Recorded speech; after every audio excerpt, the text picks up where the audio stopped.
Okay, మరి క్రితం వీడియోలో మనం ఏం డిస్కషన్ చేసుకున్నాం?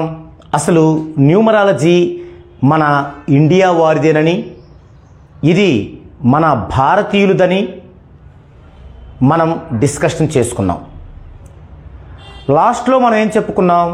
అయినప్పటికీ చాలామంది ఎందుకని ఈ యొక్క న్యూమరాలజీలో ఉపయోగించేది ఇంగ్లీష్ లెటర్లే కదా, అలాంటప్పుడు ఇది భారతీయులది ఎలా అవుతుంది, మరి ఇంగ్లీషు వారిదే అవ్వాలి కదా అనే డౌట్స్ని ఇంకా వెలిబుచ్చుతూనే వచ్చారు. దానికి చిన్న కన్క్లూజన్ ఇస్తాను. మనకి నక్షత్రాలు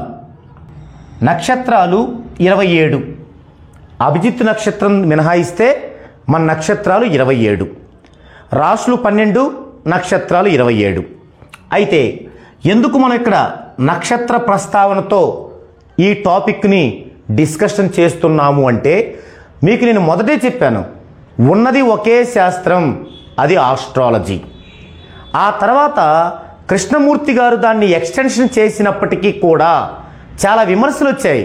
ఏమొచ్చాయి? ఈరోజు కృష్ణమూర్తి గారు వచ్చి దీన్ని ఎక్స్టెన్షన్ చేశారు, రేపు ఇంకొక XYZ వచ్చి చేస్తారు అంటే మన సాంప్రదాయ సిద్ధమైనటువంటి ఆస్ట్రాలజీని ఎవరికి వారు ఎక్స్టెన్షన్ చేస్తే మనం దాన్ని ఫాలో అవ్వాలా, ఫాలో అవ్వాల్సిన అవసరం ఉందా అనే విమర్శలు వచ్చాయి.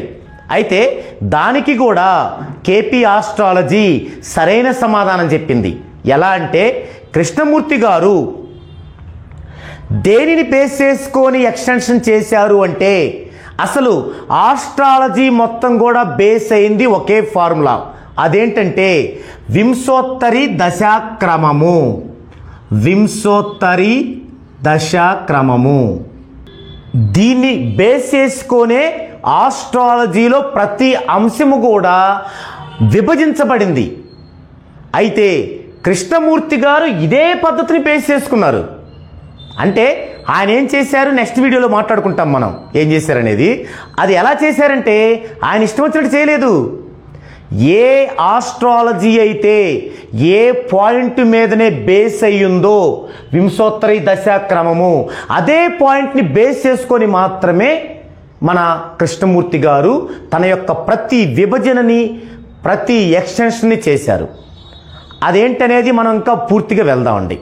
అయితే ఇక్కడ మరి ఇది ఎందుకు అంటే, మనము కూడా ఏది డిస్కషన్ చేయాలన్నా, ఏ డౌట్ని క్లారిఫై చేసుకోవాలన్నా మనకి బేస్ అనేది ఆస్ట్రాలజీనే. కాబట్టి ఇక్కడ ఆస్ట్రాలజీలో నక్షత్రాలు 27. మరి న్యూమరాలజీని మనం అన్ని భాషల్లో చెప్పొచ్చు, నో డౌట్ దానిలో. అయితే ఏది ప్రామాణికంగా మొదటగా తీసుకోవాలి అన్నప్పుడు విజ్ఞులందరూ కూడా ఎన్నో పాయింట్లు ఆలోచించి పరిశీలించి వారు తెలుసుకున్నది ఏంటంటే, మనకి అన్ని భాషల్లో కల్లా ఇంగ్లీషు, తమిళం ఈ రెండు మాత్రమే ఈ 27 నక్షత్రాలకి దగ్గరగా ఉన్న ఈ లెటర్స్. ఇంగ్లీష్ లెటర్స్ 26 కానీ, అలాగే తమిళ్ లెటర్స్ కానీ వీటికి దగ్గరగా ఉంది ఈ సంఖ్యకి. మన తెలుగులో 56 అక్షరాలు. సో దీనికి దగ్గరగా ఉన్నది ఈ రెండే, ఇదొక పాయింట్. అయితే మరి తమిళ్ ఎందుకు తీసుకోలేదు? తమిళ్లో కొన్ని పదాలకి డ్యూయల్ మీనింగ్ ఉంది, సో అందుకు దీన్ని అవాయిడ్ చేశారు. మరి ఇంగ్లీష్నే తీసుకోవడానికి దాని యొక్క అక్షరాల సంఖ్య 26 అనేది ఒక పాయింట్. రెండో పాయింట్ ఏంటంటే, ప్రపంచ దేశాల్లో ఎక్కువ మంది వాడేటువంటి భాషల్లో ఇది ఒకటి ఇంగ్లీషు. ఈ రెండు కారణాల రీత్యా మాత్రమే ఇంగ్లీష్ని తీసుకొని దానిలోనే న్యూమరాలజీ యొక్క ఫలితాలని పొందడం జరిగింది. అంతేకాని మిగతా భాషల్లో న్యూమరాలజీ చెప్పకూడదని కాదు. తెలుగులో కూడా ఉంది, తమిళ్లో ఉంది, ప్రతి భాషలో ఉంది. కానీ ఆ భాషల్లో కొన్ని లోపాలు ఎదురవుతాయి. అందుకు మాత్రమే మనం ఇంగ్లీషు భాషను నేపథ్యంగా తీసుకున్నాము తప్పిస్తే ఇంగ్లీష్ వాళ్ళదని కాదు. క్లారిటీ కదా? ఇది ఈ విధంగా మనది ఖచ్చితంగా మన కపిల మహర్షి కనిపెట్టిన మన భారతీయ శాస్త్రమే న్యూమరాలజీ, సంఖ్యా జ్యోతిష్ శాస్త్రము. ఓకే, నెక్స్ట్ మనం ప్రీవియస్ వీడియోలో ఎక్కడ ఆగాము? ఆస్ట్రాలజీ, కేపీ ఆస్ట్రాలజీ వచ్చింది. ఓకే, ఆస్ట్రాలజీలో ఉన్న లోపాలన్నింటినీ సవరిస్తూ ఎక్స్టెన్షన్గా కేపీ ఆస్ట్రాలజీ వచ్చింది. అయితే అదే ప్యారలల్గా ఇంకొక విషయం ఏం చెప్పుకున్నాం? కపిల మహర్షి ఎలా అడుగిరిపోయారు, ఎందుకు ఆయన్ని అలా అజ్ఞాతంలో ఉంచారు, ఆ తర్వాత ఎందరో మహనీయులు ప్రపంచ దేశాల వారు అది నేర్చుకొని ఎలా దాన్ని పాశ్చాత్య దేశాల్లో విస్తరింపజేశారో తెలుసుకున్నాం. మరి ఎక్కడ ఆగాం మనం ప్రీవియస్ వీడియోలో? పురోహితుల దగ్గర ఆగాం.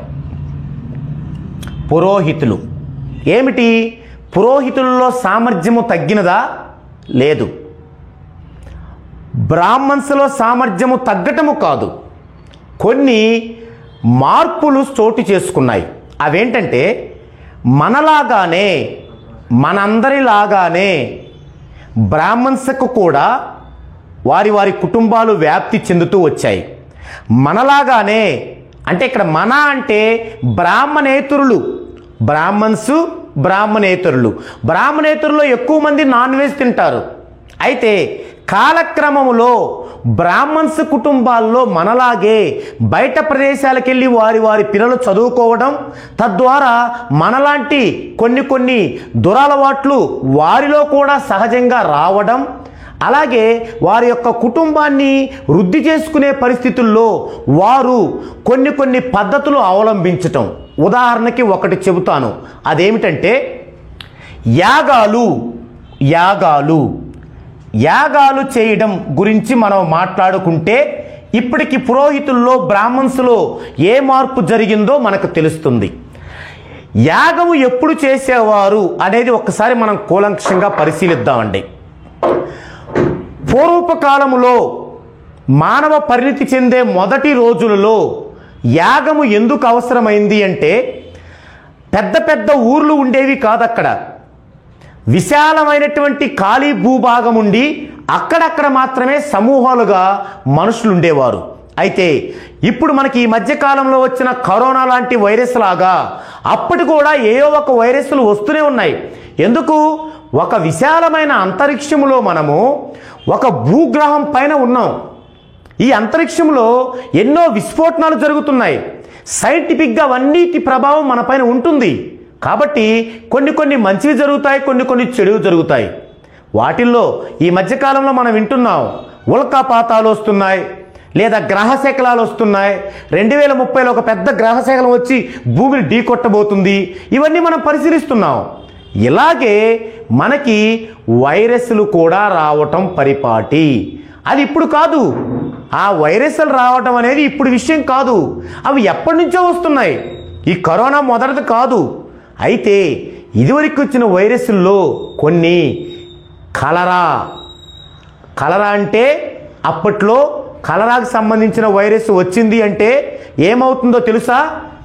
ఒక ఊరిలో 1000 మంది ఉంటే 1000 మంది చచ్చిపోయేవాళ్ళు. దాన్నే ఊళ్ళు కొట్టుకుపోవటం అంటారు, కలరా. అలాంటివి వచ్చినప్పుడు మరి మనకి ఎంతో బ్రిలియంట్, ఎంతో తెలివైన మన మహర్షులకి కొన్ని వందల సంవత్సరాల క్రితమే తెలుసు అది వైరస్ అని. మరి ఆ వైరస్ని మట్టు పెట్టడానికి మన దగ్గరే ఒక మంచి ఆయుధం ఉంది.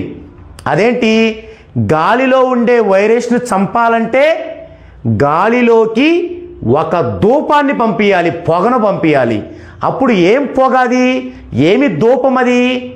గంధపు చెక్కలు లేదా ఒక రకమైనటువంటి కట్టె జాతి కర్రలు లేదా పుల్లలు, వాటిని వెలిగించి దానిలో గనక మంచి శ్రేష్టమైన నెయ్యిని గనక వేసినట్లయితే ఆ పొగ గాలిలోకి వెళ్ళి అసలు ఆ కలరా వైరస్ కాదు, కరోనా వైరస్ కాదు, వాటికి 100 జన్మలున్న వైరస్లనైనా కూడా చంపేస్తుందని ఇప్పుడు కాదు, మన పూర్వీకులకే తెలుసు.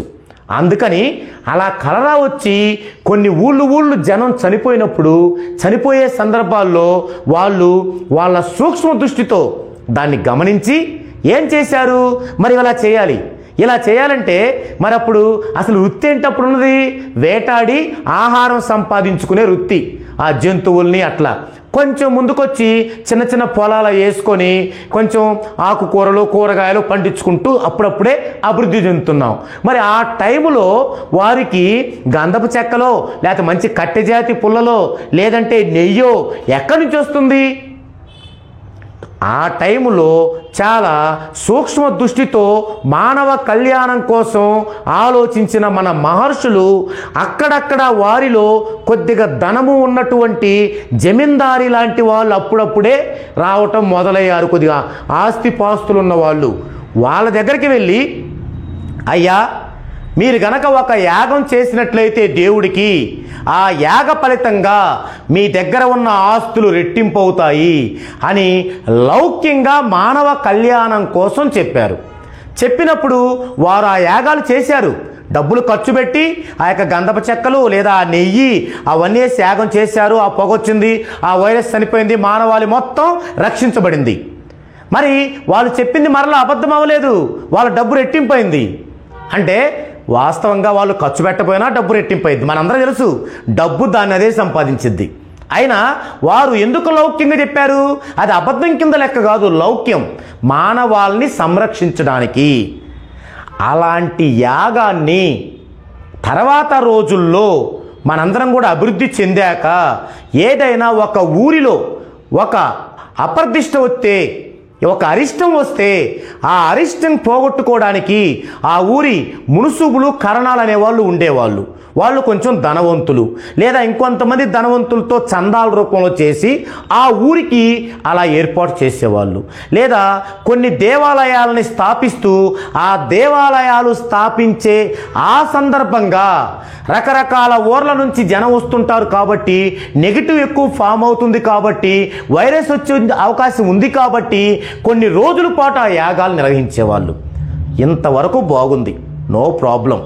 ఇక ప్రాబ్లం ఎక్కడ వచ్చింది అంటే, ఇదే ఆనవాయితీగా తీసుకొని కొందరు పురోహితుల కుటుంబాలలో ఉన్న వ్యక్తులు వారి వారి పిల్లలు మనలాగే బయటికి వెళ్ళి చదువుకుంటూ మనలాగే కొన్ని విషయాల్లో మైనస్ విషయాలు కూడా చేసుకుంటూ కొన్ని అధిక ఖర్చులు చేసుకుంటూ ఇలాంటి నేపథ్యంలో వారికి వచ్చే దక్షిణమే వారి కుటుంబ పోషణకు సరిపోని నేపథ్యములో కొన్ని బ్రాహ్మణ కుటుంబాల వారు ఆనవాయితీగా వస్తున్న ఈ యాగాన్ని ప్రతి సామాన్య మానవుడికి వర్తింపజేయడం మొదలుపెట్టారు.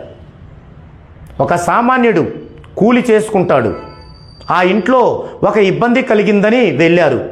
అయ్యా నువ్వు పలానా యాగం చేసుకోవాలి, పోతుంది అన్నారు.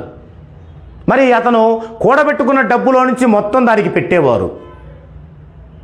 ఎప్పుడైనా యాగం అనేది సర్వమానవాళికి, ఒక వ్యక్తికి కాదు అనే విషయం వారికి తెలిసి కూడా అలాంటి చేయటం మొదలుపెట్టిన దగ్గర నుంచి ఇక మనుషులలో అపనమ్మకం మొదలైంది. నేను యాగం చేశాను, ఇన్ని డబ్బులు ఖర్చు పెట్టాను, నేను పూజలు చేశాను, ఇన్ని వేలు ఖర్చు పెట్టాను, మరి నాకేం జరగలేదే? జరగదు. ఇక్కడ నేను పూజల గురించి తప్పుగా మాట్లాడటం లేదు. పూజలు చేసుకోవాలి. ఎందుకు? అది మన సాంప్రదాయము, మన నమ్మకము. పూజలు, దేవాలయాలకు వెళ్ళడాలు, చర్చిలకు వెళ్ళడాలు, మసీదులకు వెళ్ళడాలు అవి మన సాంప్రదాయాలు, మన నమ్మకాలు, నిజాలు కాదు. పాటిద్దాం. అయితే మన మానవాళి ఒక సక్రమమైన మార్గములో నడవడానికి, మన పిల్లలు మంచి జీవన విధానంలో ఉండటానికి ఉపయోగమే. ఎవరు? రూపాయి సంపాదన ఉన్నవారు దీంట్లో 4వ వంతు 25 పైసలు ఖర్చు పెట్టి చేసుకోవాలి. అంతేగాని రూపాయి సంపాదన ఉన్నవాళ్ళు ఇంకొక 3 రూపాయలు అప్పు చేసి 4 రూపాయలతో చేసుకోకూడదు. అది తప్పు. అలా ప్రోత్సహించడం తప్పు. ఒక యాగం చేస్తే ఊరికి మంచిది, కానీ ఒక వ్యక్తికి మంచిదని ఆ వ్యక్తి యొక్క నమ్మకాన్ని గ్రాడ్యువల్గా కొల్లగొడుతూ రావడం కారణంగా మన ఆస్ట్రాలజీ, కేపీ ఆస్ట్రాలజీ మీద ఉన్నటువంటి నమ్మకం అనేది మరలా సడలుతూ రావడం మొదలుపెట్టింది. ఎందుకు? ఆస్ట్రాలజీ, కేపీ ఆస్ట్రాలజీ రెండు ఏం చెప్తున్నాయి? భూత, వర్తమాన, భవిష్యత్తు కాలాల గురించి క్షుణ్ణంగా చెప్తున్నాయి. దాంట్లో ఎలాంటి డౌట్ లేదు, పర్ఫెక్ట్. కానీ అలా చెప్పగానే వారికి ఉన్న మైనస్లను బట్టి మరి నేనేం చేయాలండి అన్నప్పుడు, అదిగో ఆ పూజ చేయాలి, ఇదిగో ఈ యాగం చేయాలి. మళ్ళీ మొదటికొచ్చాం. మరి భూతద్దం వేసినా దొరకట్లేదు ఒక నాణ్యమైన పురోహితుడు ఒక సామాన్యుడికి. మరి అలాంటి పరిస్థితుల్లో ఎలా సాధ్యమవుద్ది? ఆ ఉన్న ఎంతో కొంత డబ్బులు ఖర్చు పెడితే ఇంకా మైనస్లోకి వెళ్ళిపోతున్నాం కదా.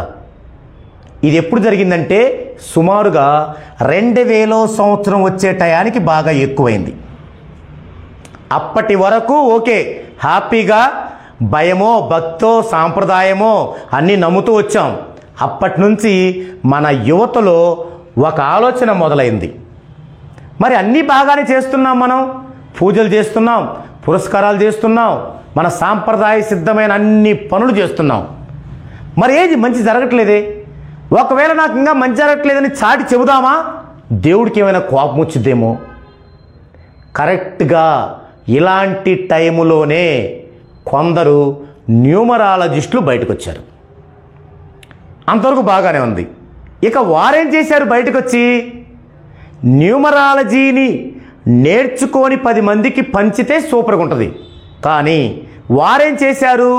వారికి దొరికిన అరాకొర ఆ సమాచారంతో ఇదే న్యూమరాలజీ, నేనే న్యూమరాలజిస్ట్ని అంటూ ఇక మన మీద పడసాగారు 2000 సంవత్సరం నుంచి. అప్పుడేమైంది? ఎప్పుడైతే యువత ఈ ఆలోచన వచ్చిందో, ఆస్ట్రాలజీ, కేపీ ఆస్ట్రాలజీ దగ్గర నుంచి కాకుండా ఇంకా ఏదో కావాలని వారందరూ కూడా న్యూమరాలజీ వైపు పడ్డారు. మార్పు మంచిదే, కానీ అక్కడ జరిగిన మిస్టేక్ ఏంటంటే ఎవరైతే ఈ యొక్క సమాచారాన్ని పరిపూర్ణంగా అందించాలో వారు దాన్ని పరిపూర్ణంగా నేర్చుకోకుండా అరాకొరా నేర్చుకొని దాన్ని మళ్ళీ జనంలోకి తీసుకెళ్ళడం వల్ల ఆ యొక్క పరిపూర్ణమైనటువంటి ఆ న్యూమరాలజీ ఫలం పొందలేకపోయారు. నాకు బాగా గుర్తుంది, 2000 సంవత్సరంలో కొందరు న్యూమరాలజిస్టులు మరీ చాలా సిల్లీగా ఎవరేం మాట్లాడినా ఎవరేం అడిగినా అది చెప్పరు. ఇప్పుడు మీరు అడిగే డౌట్కి నేను సమాధానం చెప్తున్నాను. ఇలా చెప్పేవారు కాదు 2000 సంవత్సరం. నాకు బాగా గుర్తు, అప్పటికి ఇంకా నేను న్యూమరాలజీ నేర్చుకోలేదు. ఏం చెప్పేవారంటే అప్పుడప్పుడే కొంచెం టీవీల్లో ఆ మీటింగ్లు అవి వస్తున్నాయి. వారు అందులో కూర్చొని న్యూమరాలజీ అంటే ఏంటంటే, చూడండి చాలా చాలా స్ట్రైట్ క్వశ్చన్, న్యూమరాలజీ అంటే ఏంటని ఒక యాంకర్ అడుగుతారు. అప్పుడు ఆయన, న్యూమరాలజీ నేను తిరుపతిలో ఇచ్చాను, వారికి చాలా బాగుంది, కావాలంటే ఇదిగో ఫోన్ నెంబరు మాట్లాడుకోండి. లేదా విజయవాడలో ఇచ్చాను, వారు కుబేర్లు అయ్యారు, కావాలంటే ఇదిగో ఫోన్ నెంబరు మాట్లాడుకోండి. ఈ విధంగా చెప్పేవారు. అంటే క్వశ్చనే ఒకటి, దానికి సమాధానం ఉండదు. మరి ఫోన్ నెంబర్తో చేస్తే వాళ్ళు ఏం చేసేవాళ్ళు? పలాని ఎక్స్ నాకు న్యూమరాలజీ చెప్పారు, అసలు సూపర్ డూపర్ ఉందని చెప్పేవాళ్ళు. ఏమైందంటే అప్పట్లో జియో ఫోన్లు వచ్చాయి. జియో ఫోన్లు వచ్చి విచ్చలవిడిగా నెంబర్లు ఇచ్చారు, అందరికీ విచ్చలవిడిగా సిమ్లు ఇచ్చారు ఫ్రీగా. అవన్నీ 10-20 తీసుకుని వీళ్ళ దగ్గర పెట్టుకొని ఇవే వేరే నెంబర్లాగా వీళ్ళ మనుషులతోనే మాట్లాడిచ్చారు. అది తెలుసుకోవడానికి దాదాపుగా ఒక 7-8 సంవత్సరాలు పట్టింది మనకి. 7-8 సంవత్సరాల్లో వాళ్ళ బండారం బయటపడింది. ఈలోపే కొంతమంది వాళ్ళకి గుడులు కట్టించారు, వారికి విగ్రహాలు కట్టించారు, అది వేరే విషయం అనుకోండి. కానీ ఇక్కడ వాళ్ళ బండారం బయటపడింది, అది తప్పని తేలిపోయింది. ఇక వాళ్ళని ఆసరా తీసుకొని ఇంకొంతమంది వచ్చారు. ఇంకొంతమంది అయితే ఏకంగా ఇంగ్లీషు తమిళ్లో ఉన్నటువంటి యొక్క బుక్స్ అన్నీ కూడా తెలుగులోకి అనువదించారు. అది కూడా సరిగా చేతవలేదు. ఈ వచ్చే న్యూమరాలజిస్టులు అందరూ వాటినే చదివి చెప్పేవాళ్ళు. ఇలాంటి నేపథ్యంలో 2003లో నేను న్యూమరాలజీ నేర్చుకోవడం జరిగింది. 2003లో న్యూమరాలజీ నేర్చుకొని, అంటే 1 సంవత్సరం పాటు నేర్చుకున్నాను, 1 ఇయర్ నేర్చుకొని తమిళనాడు రాష్ట్రంలో Coimbatore district Kanuvakkarai village K R Prabhakar Raju garu దగ్గర, ఆయనకి తెలుగు రాదు, తెలుగు ట్రాన్స్లేట్ చేసే వాళ్ళతో కలిసి పట్టుదలగా నేర్చుకున్నాను. నేర్చుకొని నేను దీని మీద 2003 తర్వాత దీని నుంచి మరలా ఒక 8 సంవత్సరాలు ప్రాక్టీస్ చేశాను. 2003 టు 2008, 2011 ఈ ప్రాక్టీస్లో నేను ఎన్నో కొత్త కొత్త విషయాల్ని ప్రపంచవ్యాప్తమైన కొత్త కొత్త గ్రంథాల నుంచి గ్రహించాను. అప్పుడే నాకు తెలిసిన విషయం ఏంటంటే, ఎవరైతే ఇప్పుడు కూడా లోషోగ్రిడ్, సిగ్నేచరాలజీ, ప్రోనాలజీ, హస్త సాముద్రికం, పుట్టుమచ్చల శాస్త్రం, గ్రాఫాలజీ, పిరమిడాలజీ, ఇంకా ఎక్సెట్రా ఇవన్నీ శాస్త్రాలే అని మనల్ని భయపెడుతున్నారు చూసారా? ఈ విషయం నాకు అప్పుడే తెలిసింది. ఏం తెలిసింది నాకు? అది మీతో పంచుకుంటాను. నాకు ఈ 8 సంవత్సరాల్లో 2003 నుంచి 2011 వరకు ప్రపంచవ్యాప్తంగా నేను పరిశీలించిన గ్రంథాలలో నాకు ఈ విషయాలు బోధపడ్డాయి. అవేంటంటే, చాలా కాలం క్రితం, అంటే ఒక 100 సంవత్సరాలు 120 సంవత్సరాల క్రితం ఈ యొక్క ఆస్ట్రాలజీ కేపీ ఆస్ట్రాలజీగా ఎక్స్టెన్షన్ కాకముందు ఏం జరిగేదంటే, చాలామంది, అంటే ఒక శాస్త్రం డెవలప్ అవుతున్నప్పుడు చాలామంది ఏం చేస్తారంటే మేధావులు, అదే ఎందుకు శాస్త్రం అవుద్ది, ఇది కూడా శాస్త్రమే కదా అని చెప్పి వెలుగులోకి రావాలని చూస్తారు. అది తప్పు కాదు, కానీ అవి సక్సెస్ అయితే వారికి గొప్ప పేరు వచ్చింది. అలా కొన్ని వేల మంది ప్రయత్నించారు. వారిలో కొంతమంది సిగ్నేచరాలజీ అని చేసి కొంతకాలం ఇదే రైట్ అని చెప్పారు. ఏంటి, దీని మీద ఎన్నో గ్రంథాలు ఉన్నాయి, కానీ సక్సెస్ఫుల్ గ్రంథాలు కాదు. ఏమని?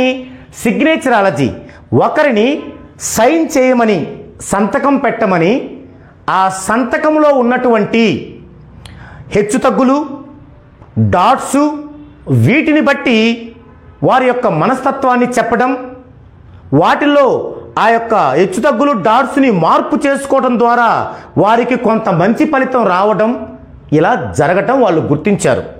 దీన్నే గ్రంథాలుగా రాశారు. అయితే ఏ గ్రంథంలో కూడా కేవలం సిగ్నేచరాలజీ వల్ల, అంటే సిగ్నేచర్ వల్ల ఓల్ లైఫ్ మొత్తం కూడా బాగుంటుందని లేదు. సర్వదా వాళ్ళు ప్రయత్నించారు, కుదరలేదు. ఏం చేసేవారు? ఒక 10 మంది లెజెండరీని తీసుకునేవాళ్ళు, వారి సంతకాలు తీసుకునేవారు. వీరు ఇలా సంతకాలు పెట్టారు కాబట్టే గొప్పవాళ్ళు అయ్యారన్నారు. మరి గొప్పవాళ్ళు కానివి వీరు ఇలా పెట్టారు కాబట్టే గొప్పవాళ్ళు కాలేదన్నారు. ఇక మిగతా వాళ్ళందరూ ఈ 10 మంది లాగా, ఈ 10 మంది లాగా పెడతారా? కాదు కదా. ఇలా అన్నీ వచ్చే కొద్ది వాళ్ళకి సవాళ్ళు ఎదురయ్యాయి, కుదరలేదు. ప్రయత్నించారు, నిలబడలేదు. అందులో కొన్ని ముఖ్యమైన నిలబడ్డాయి. వాటిల్లో ఒకటి పోలీస్ డిపార్ట్మెంటు హస్తగతం చేసుకున్నారు. 2 మన న్యూమరాలజీలో కూడా ఒక చాప్టర్గా తీసుకోవడం జరిగింది.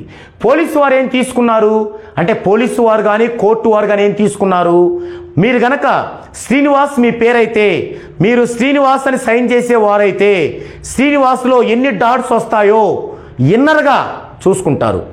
ఇంకొక ఏ శ్రీనివాస్ కూడా, ఏ ఇద్దరు శ్రీనివాసులు కూడా ఒకే డాట్స్ వచ్చేలా సైన్ చేయలేరు, ఏ ఇద్దరు వేలి ముద్రలు ఒకేలా లేనట్లు. సో వారికి ఆ పాయింట్ ఉపయోగపడింది దానిలో. అలాగే మనకి న్యూమరాలజీలో సిగ్నేచరాలజీ అనేది ఒక అదనపు డైమెన్షన్. మనకున్న 14 డైమెన్షన్స్ కాకుండా అదనపు డైమెన్షన్స్గా ఏం ఉపయోగపడింది అంటే, ఒక సిగ్నేచర్ని హారిజంటల్ లైన్కి 45 డిగ్రీస్ యాంగిల్లో గనక చేస్తే, అలాగే అది సైన్ చేసేటప్పుడు A to Z లెటర్స్లో ఏ లెటర్ కిందికి ఉండకూడదు, ఏ లెటర్ పైకి ఉండాలి, అలాగే ఏ లెటర్ అనేది 45 డిగ్రీస్ యాంగిల్లో ఉండాలి అనే అంశం మనకు ఉపయోగపడింది.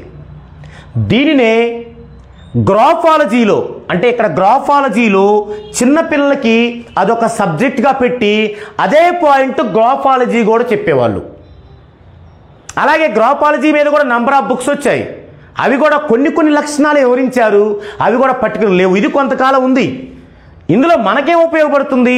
14 డైమెన్షన్స్ కాకుండా అదనపు డైమెన్షన్స్లో గ్రాఫాలజీలో ఒక నేమ్లో మొదటి లెటరు, లాస్ట్ లెటరు, వీటి యొక్క చాల్డియన్ మెథడ్స్లో ఇక్కడున్న వాల్యూ కంటే ఇక్కడున్న వాల్యూ ఎక్కువగా ఉండాలి అనేది మనకు ఉపయోగపడుతుంది.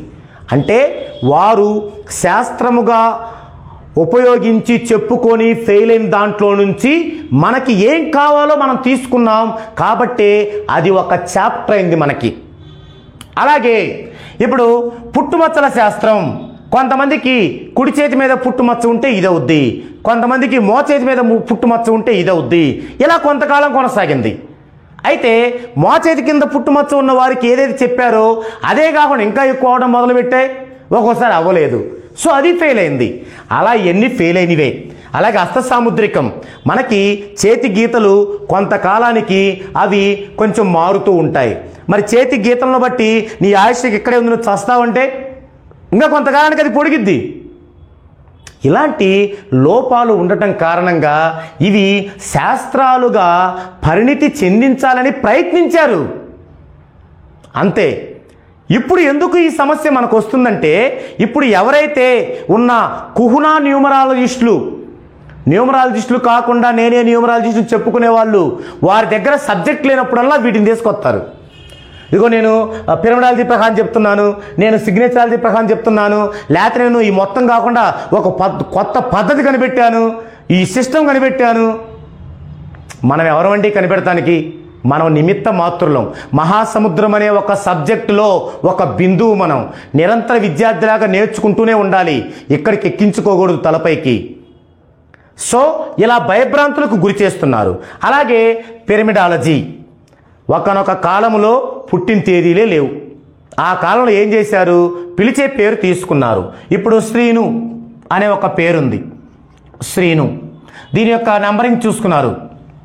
వాస్తవంగా ఈ నెంబర్స్ కాదు, అప్పుడు వారు తీసుకుంది ఆల్ఫాబెటికల్ నెంబర్స్. ఇప్పుడు మనం చాల్డియన్ నెంబర్స్ తీసుకున్నాం, తర్వాత దాన్నే పిరమిడాలజీని అలా తీసుకున్నారు. ఇప్పుడు ఇది అయిపోయిన తర్వాత ఈ రెండు కూడి ఇక్కడ వేసుకుంటాం.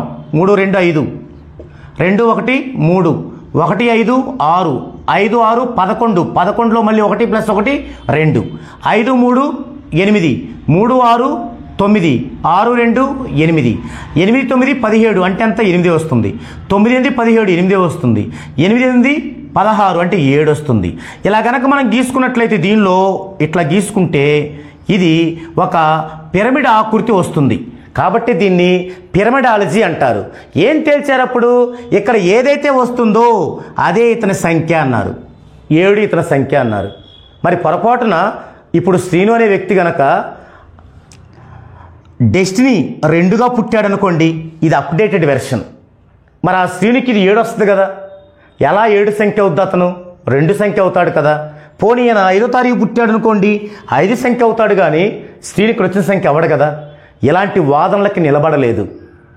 కాబట్టి మనం ఈ నిలబడన అన్నిటినీ కూడా సబ్జెక్టు ఎక్కువగా లేని కొంతమంది మీ అందరినీ భయభ్రాంతులకి గురి చేయడానికి ఇదొక శాస్త్రమని, నేను దీని ప్రకారం చెప్తానని, నేను దీని ప్రకారం చెప్తానని మనలో ఉన్నటువంటి మన భక్తి సాంప్రదాయాలని వాళ్ళు క్యాష్ చేసుకోవడానికి తప్ప ఇవి వాస్తవంగా శాస్త్రాలు కాదు.